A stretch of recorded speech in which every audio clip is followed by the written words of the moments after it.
Good morning to all of you. Welcome to Legal Matters by Sai Babu Sunkar. మేము వయసులో ఉన్నప్పుడు అలాగే police అధికారులుగా పనిచేస్తున్న కాలంలో లాయర్స్ బల్లగుద్ది ఆర్కు చేసేవాడు, పెద్ద గొంతుతో మాట్లాడేవాడు. పైగా ఎక్కడ స్థానంలో వాళ్ళ స్థానంలో నిలబడి డైరెక్ట్గా కోర్టును అడ్రస్ చేస్తూ మాట్లాడాడు. ఇప్పుడైతే మీరు కోర్టు అబ్జర్వేషన్లో ఫైనల్ ఇయర్ స్టూడెంట్స్కి ఈ వీడియో ఉపయోగపడుతుంది. ఇప్పుడైతే జడ్జి గారి దగ్గరికి వెళ్ళి ఏదో చెవిలో గుసగుసలాడినాడు, ఎవరికి వినపడిసాం. కానీ ఆ కాలంలో కాదు, బల్లగుద్ది మాట్లాడాడు. పైగా అప్పుడు ఎంత పెద్దగా మాట్లాడితే, ఎంత ఎక్కువగా మాట్లాడితే మా లాయర్ గారు బ్రహ్మాండంగా చీల్చేశాడు, చించేశాడని క్లయింట్కి సాటిస్ఫాక్షన్ ఉండేది. So it is called gallery. Please remember, it is for the gallery. అంటే గ్యాలరీ అంటే చూసేవాళ్ళ కోసం, కేకలు అంటుంటారు కదా, లోపల మెటీరియల్ లేకపోయినా అంటూ ఉంటారు. కానీ మధ్యప్రదేశ్ హైకోర్టు వారు, ఇండోర్ బెంచ్ అనుకుంటాను, Madhya Pradesh high court indoor bench, in the case of Girish Mehta versus the state of Madhya Pradesh, Girish Mehta versus the state of Madhya Pradesh. Okay, miscellaneous petition, ఇది miscellaneous criminal case 13185 13,185/2021, decided on 2/4/2024 by honourable justice Subodh అభయాంకర్, justice Subodh అభయాంకర్, Madhya Pradesh high court indoor bench. ఆయన ఇది కాదు, lawyers have a duty are responsibility to the court to argue responsibly, not for the gallery. బయట వాళ్ళు చూస్తున్నారు కదా, గ్యాలరీలో మిగతా వాళ్ళు ఉన్నారు కదా అని చెప్పి కాదయ్యా, రెస్పాన్సిబుల్గా ఆర్గ్యూ చేయండి. Because lot of time, court time, precious time is being wasted by arguments అనేటువంటి చెప్పారు. ఇక ఈ కేసులోకి వద్దాం. ఫస్ట్ ఇంట్రడక్షన్ మీరు గుర్తుపెట్టుకోండి, అంటే లాయర్లు బల్ల గుద్దినంత మాత్రం మెటీరియల్ ఉంటే మాట్లాడాలి, లేకపోతే ఊరుకోవాలి. పైగా అందుకే మీకు చెప్పాను, యాప్ట్ ఏ సందర్భానికి ఎంత మాట్లాడాలో అంతే మాట్లాడాలి, అంతేగాని ఎక్కువ మాట్లాడినా వేస్ట్. ఈ కేసులో అదే జరిగింది, చూద్దాం. Case very simple, theft case అనాలి డైరెక్ట్గా చెప్పాలంటే. So this is a case registered under sections 380 and 454, 380 APC and 454 case. 380 ఏంటి? హౌస్ థెఫ్ట్, ఎవరన్నా మన ఇంట్లోకి వచ్చి సామాన్లు ఎత్తుకుపోతే. 454 అంటే HB by day, house breaking by day, అంటే మన ఇల్లు తలుపేసి ఉంటే ఎవరన్నా పగలు కొడితే బ్రేకింగ్ డోర్ అంటుంది, అది ఈ సెక్షన్ కింద కేసు పెట్టారు. ఈజీగా, అంటే మాకైతే ఈజీగా అర్థమైపోద్ది. ఇది సివిల్ కేసుని క్రిమినల్ కింద కన్వర్ట్ చేసిన పని, ఈజీగా మాకు తెలిసిపోద్ది. రైట్, ఒకసారి మీకు కూడా చూద్దాం. గిరీష్ మెహతా మీద ఒక ఆయన కేసు పెట్టాడు, క్రిమినల్ కేసు కాబట్టి కంప్లైంట్ స్టేట్ అవుతుంది. ఒక ఆయన కేసు పెట్టాడు, హర్షద్ మెహతా అయితే పేరు, ఇతని పేరు.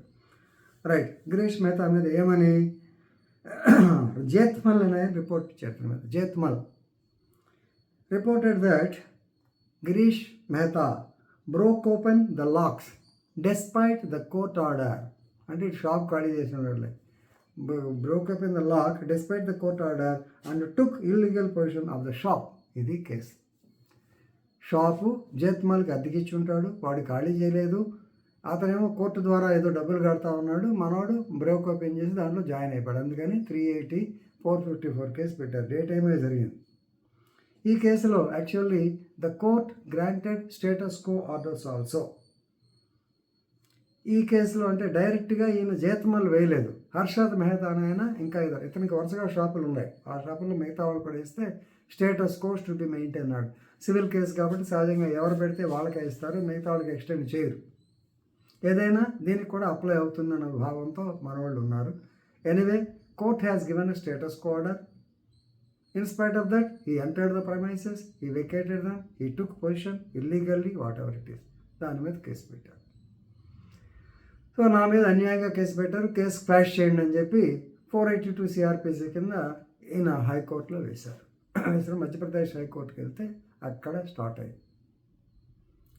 క్లియర్గా చూడంగానే, నేను ఫస్ట్లో చెప్పాను, క్లియర్గా చూడంగానే మాకు అర్థమైపోయింది ఏమని, civil case converted to criminal case, రెండు స్టేటస్తో ఆర్డర్ ఉంది. పైగా ఇదేమి మామూలుగా ఇంట్లో పని చేస్తే పని అమ్మాయో లేకుంటే ఇంట్లో వాళ్ళు ఉన్నప్పుడే గవక్కన బీరువాలో డబ్బులు ఎత్తుకుపోవడం కాదుగా. Broke open the doors, took illegal possession of the shop అని వాళ్ళు అంటారు ఆటోమేటిక్గా. చూడగానే అర్థం. సో క్లాష్మెంట్కి చెప్పాల్సిన ఆర్గ్యుమెంట్స్ ఏంటి?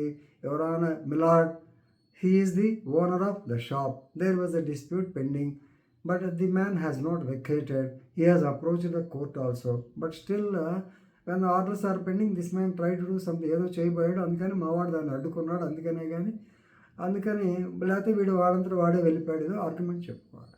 అది కాకుండా ఈ తరఫు లాయరు, ఆ తరఫు lawyer, civil case, IA number, OS number, ఆ నెంబరు, అవన్నీ చెప్తూ మొదలుపెట్టి they waste of the time.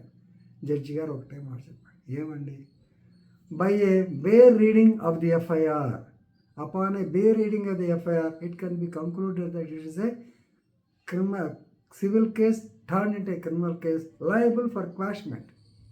2 ముక్కలు చాలు, ఎందుకు ఇంత చెప్తారు మీరు అన్నాడు. ఇప్పుడు అర్థమైందా మీకు? 1 క్లయింట్ సాటిస్ఫాక్షన్ కోసం, 2 అన్నెసరీ. ఇప్పుడు ఏ సబ్జెక్ట్ ఎంతవరకు మాట్లాడాలి, ఆర్గ్యుమెంట్స్ అప్పుడు ఎంతవరకు చెప్పాలి కానీ. అందుకని కోర్టు వారు 1.5 లక్షలు కోర్టు టైం వేస్ట్ చేసినందుకు ఇద్దరి మీద కలిపి కోర్టు బార్ అసోసియేషన్లో కట్టమన్నారు. So normally they have argued vehemently ఎక్కడెక్కడ డిస్ప్యూటెడ్ క్వశ్చన్స్ ఇది సివిల్ కేసుల్లో. అలాగే status of the defendant in the house, then validity of the decree passed against rent eviction, then effect of subsequent eviction suit, ఈయన కూడా వేసాడు మళ్ళీ by LRs. కాబట్టి scores of documents by both lawyers which do not form part of this particular case. This case only a theft case. So కాబట్టి అనవసరంగా పిచ్చి ఆర్గ్యుమెంట్లు చేసి టైంని వేస్ట్ చేయకండి. అందువల్ల ఏమైంది, దాదాపు 1.5 lakhs కాంపెన్సేషన్ కట్టాల్సిన పరిస్థితి. కాబట్టి దీని ద్వారా ఫైనల్ ఇయర్ స్టూడెంట్స్ మీరు తెలుసుకోవాల్సింది ఏంటి, ఆర్గ్యుమెంట్స్ అనేవి ఎంతవరకు చెప్పాలో అంతవరకే చెప్పాలి. అన్నెసరీ ఆర్గ్యుమెంట్స్ పనికి రావు. If you know this much it is sufficient. Thank you.